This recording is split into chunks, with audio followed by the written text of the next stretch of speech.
Suriye'deki olayların perde arkasında ne var? Demokratik reform isteği mi? Uluslararası komplo mu? Gerçekler artık bu ekranda. Suriye Televizyonu Türkçe haber bülteni yakında Cuma günleri hariç her akşam saat 7.30'da. Sakın kaçırmayın.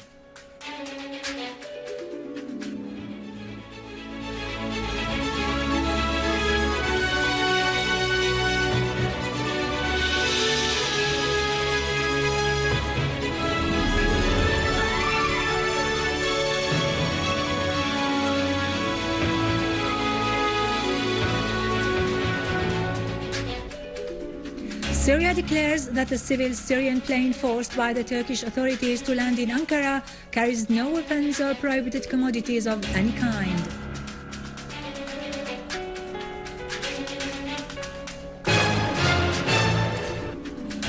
Russia expresses concern over the danger Russian citizens faced when they were held by the Turkish authorities, who prevented Russian diplomats from seeing them.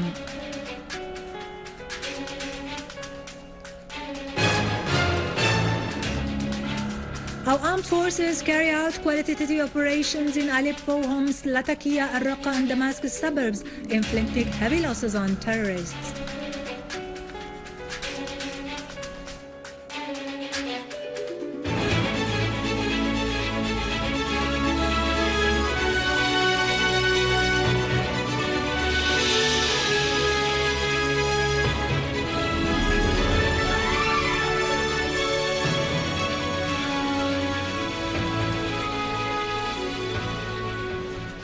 Good afternoon, ladies and gentlemen, and welcome to our news for today. The Foreign and Expatriates Ministry has affirmed that all the cargo carried on board the Syrian civil plane that was forced by the Turkish authorities to land in Ankara Airport were properly registered on the legal shipment policy and the plane's cargo manifesto, and that the plane carried no weapons or prohibited commodities of any kind, in conformity with the internationally recognized good reputation that the Syrian Arab Airlines enjoys. The Syrian government asks the Turkish authorities to ensure the safe return of all the remaining contents of the plane, the Foreign Ministry's statement added.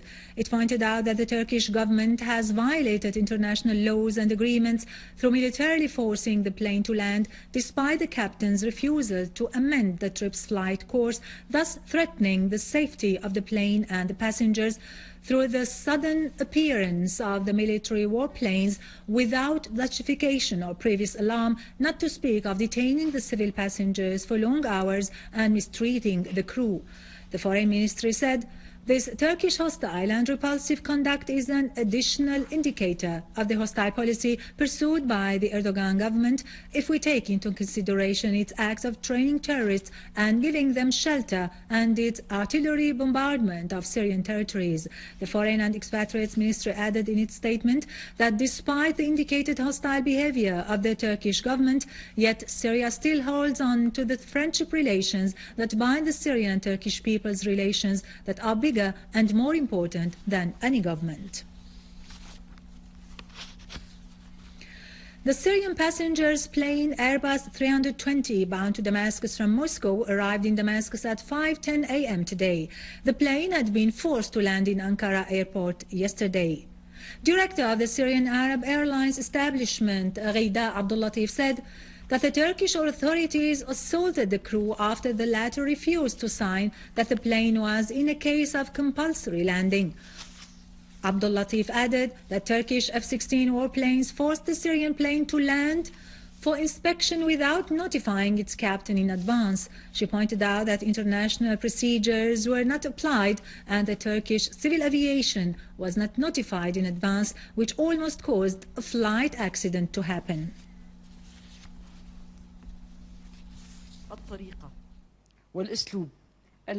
The plane did not carry any illegal material, and the cargo was in conformity with world laws and regulations, in accordance with the legal shipment policy. The passengers were in good health physically, but in a very bad psychological condition. Syrian Airlines establishments will lodge a complaint at the International Aviation and Arab Aviation Federations, as well as at the all international and humanitarian organizations, to protest maltreatment of the crew and the passengers, as it is known that any inspection operation should be usually prepared for in advance. The Russian Foreign Ministry has expressed concern over jeopardizing the lives of the passengers of the Syrian civil plane, who included 17 Russian nationals, and which was forced to land in Ankara Airport yesterday. In a statement, the Russian Foreign Ministry said the Turkish side did not notify the Russian embassy in Ankara about the presence of Russian citizens on board the Syrian plane, and that Russia learned this through electronic media. The Russian Foreign Ministry added that the Russian embassy in Ankara asked the Turkish authorities to allow a meeting with the Russian passengers. Consulate staff and a doctor headed to the airport for this purpose, but the Turkish authorities did not allow them to meet the Russian citizens and did not explain the reason of this conduct, which contravened bilateral consular agreements. The Russian Foreign Ministry said the Russian side insists on receiving clarifications about the causes of such behavior by the Turkish authorities towards the Russian citizens and on taking measures to prevent such incidents from happening again in the future.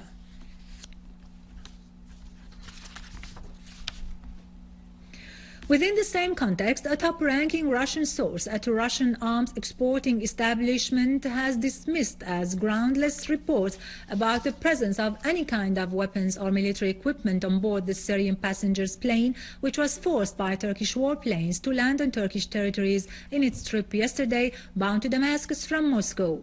The source added that Russia has not stopped its cooperation with Syria in the field of arms technology and will keep providing it with weapons and any kind of military technology if necessary through legal procedures and not secretly on board a civil mode of transportation.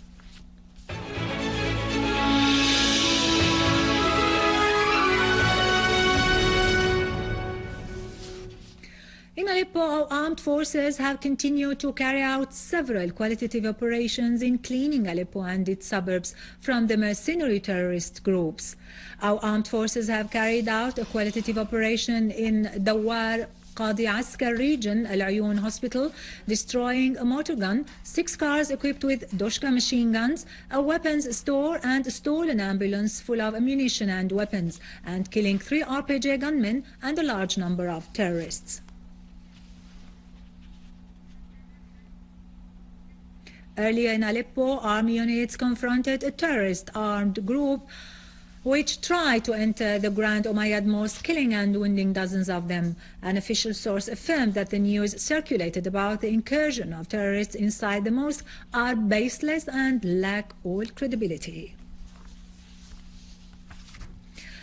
An armed terrorist group attacked last night a passenger vehicle carrying Syrian workers moments after crossing into Syrian territories.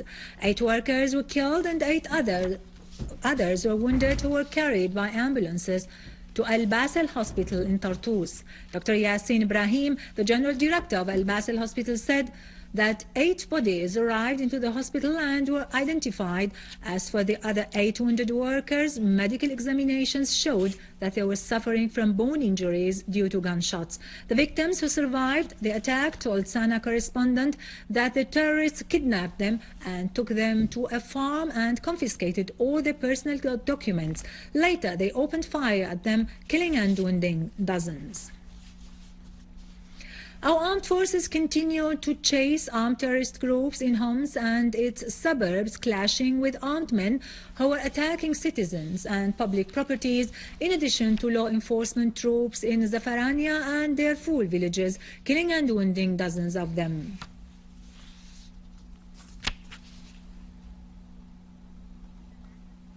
In Latakia, authorities, in cooperation with local residents, confiscated a number of automatic rifles and hand grenades, in addition to highly explosive materials, in a deserted apartment in Ali Jamal Street in the city, which the terrorists used for manufacturing explosives. The terrorist, nicknamed Abu Qatada, has been killed in an operation by our armed forces in Tal Abyad in Raqqa suburbs. Abu Qatada gave fatwas to commit crimes against citizens.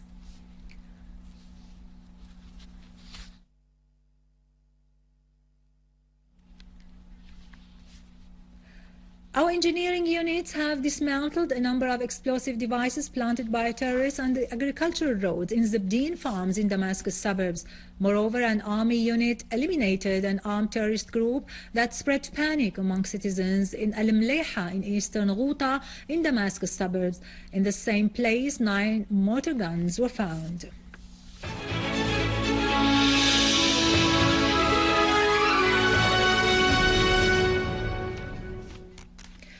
A new Russian shipment contained food supplies arrived in Al-Hasaka in order to be distributed to the displaced families who were forced to leave their homes because of terrorist groups. The governor of Al-Hasaka, Khadr al-Hussein, pointed out that the aid shipment indicates the deep friendship ties between Syria and Russia, pointing out that food materials will be distributed in cooperation with the Syrian Red Crescent in the governorate.